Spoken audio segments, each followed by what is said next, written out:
रजा शासन समय ये राजधानी तेणु ये स्थान को यदि गोटे पर्यटन स्थल मान्यता देते ये पाखापाखि लोक भी उपकृत होते सरकार राजस्व भी किसी अर्थ उपार्जन होता।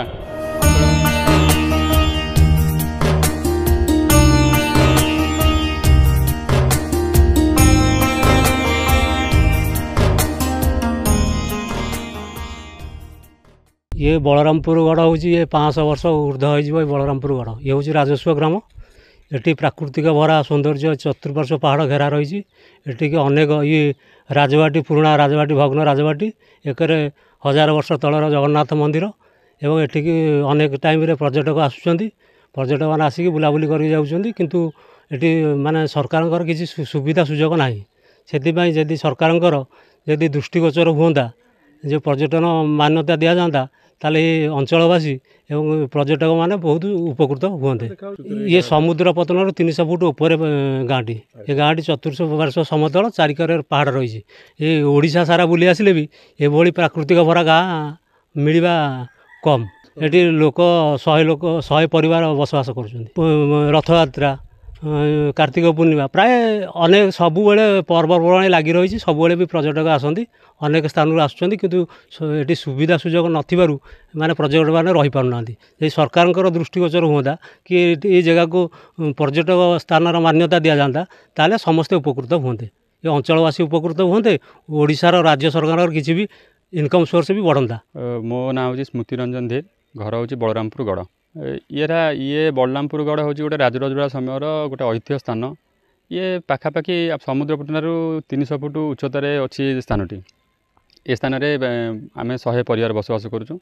एटी मुख्य कह गले समस्या तो बहुत अच्छी कि सब जिन बर्तमान मुख्य समस्या हूँ ये स्थान गोटे एपरी जगह ओडिशा ये स्थान गोटे विरल 500 फुट हाइट एठी जनबसती अच्छा एठी समुद्र पतन ठारू जी उच्चतार अच्छी ये यार नजारा गोटे माने अद्भुत धरण नजारा ये जगार चारिपटांग प्राकृतिक संपद भरपूर्ण मझीरा समतल भूमि यार आखपाख अंचल जदि कौन उन्नति सरकार प्रोत्साहन जदि कौन प्रकार सहयोग हो पारता एक पर्यटन स्थल मान्यता मिल पारता एठी विगत दिन में जहाँ भी सब काम धंदा सब भल मंद हो सब युवपीढ़ी मान उद्यम आउ विभिन्न प्रकार समाजसेवी मान उद्यम ये कम सब हो आजिका डेट्रे बलरामपुर गढ़ ये अंचल को बुझे किंतु एठी सेतिकी सरकार विगत सरकार तो 25 वर्ष 30 वर्ष सरकार समय ये कौन आखि दृष्टिया कार्यक्रम होना बर्तमान मोहन सरकार अच्छा आम अनुरोध करुँ बर्तमान स्थानीय विधायक हिमांशु सांग भी अनुरोध करुँ सी जड़े भी अग्रिम बर्तमान एपटर चर्चित विधायक तांकर प्रचेषा हाँ आम मान नजर पकाते ए स्थान को एक पर्यटन स्थल मान्यता मिल पारता ओडिशार पर्यटन क्षेत्र में नुआ एक इतिहास सृष्टि हो पारता। बर्तमान कौन सब असुविधा रही पर्यटन ये पर्यटन जो मैंने भी सब प्रत्येक दिन तो लोक किसी लोक आसुँच बुलायापी कि बुलायापी आसले ये सेमती किसी ना जी पर्यटन आसूँ पीवाई पानी टे दरकार गोटे बसापी रेस्ट रूम दरकार कि कौटी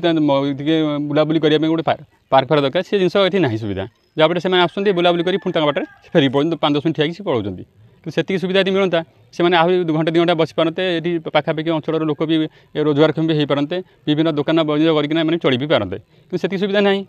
देखा जाए अनेक समय बनभोजी गोटे अलग स्थान रही लोक आस हाँ ये जेहेतु एटा रजराजर जगह ये विभिन्न प्रकार रजा बगीचा थिला से बगीचा आज जराजीर्ण अवस्था ये राजबाटी अच्छी सी भी जराजीर्ण अवस्था से मटे भी मिसिया गला ये जो भोजी भात करने जो मैंने आसुँच पानी सुविधा ना रामगढ़ ये रामगढ़ विगत दिन में आम जी जाचु ये जो रास्ताटी जाइए रास्ताटी आम टोटाली कनेक्शन रामगढ़ को होबार था किंतु विगत सरकार कौन है तो आम कहीपर से रास्ताटी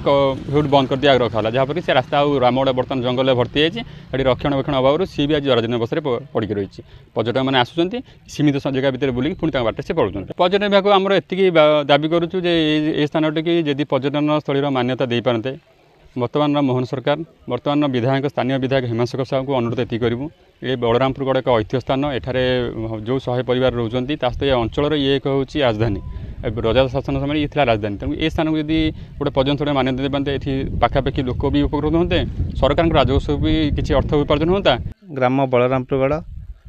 एठिकार मु सरकार अनुरोध करुँचे बलरामपुर गोटे हूँ राजवाड़ा स्थान एठारे जगन्नाथ मंदिर अच्छी बहुत पुराना 500 वर्षर आउ स्थान ये माने समुद्र पतन 300 फुट ऊपर गोटे ग्राम उपस्थित एथे 500 परिवार भाया लोक रोचंती पर्यटन भू संख्यार आसती प्रतिदिन आसती रास्तार गमनागमन सुविधा नहीं आम सरकार को अनुरोध कर सब जगार सरकार माने पर्यटन माने डेभलप करुँच किंतु बलरामपुर गोटे यदि पर्यटन हिसाब से डेभलप करते एठिकार बासिंदा माने उपकृत होते एवं पर्यटन माने उपकृत होते स्थानीय लोक माने उपकृत होते आउ ए लोकल किसी डेभलप हो जाता। पर्यटन क्षेत्र मान्यता दाबी रे बलरामपुर गड़ समुद्र पतन ठारू प्राय 500 फुट ऊपर अवस्थित ए गाँटी प्राकृतिक सौंदर्य भरपूर थिबा बेले एठारे रही राजा राजुड़ा समय एक जगन्नाथ मंदिर सांगकू भग्न राजप्रसाद। एही स्थानटी राज्य सरकार पर्यटन विभाग दृष्टि देले निश्चित भाव में स्थानर विकास घटी पारिबो। जाजपुर धर्मशाला सुशांत साहू प्रतिदिन टीवी। बेक पिठी अंटा आंठू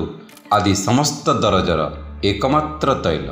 श्री संजीवनी पेन रिलीफ ऑयल श्री संजीवनी लगैले जमा बिंदीवनी। श्री संजीवनी पेन रिलीफ ऑयल हर दर्द को समझे रखे सबका ख्याल।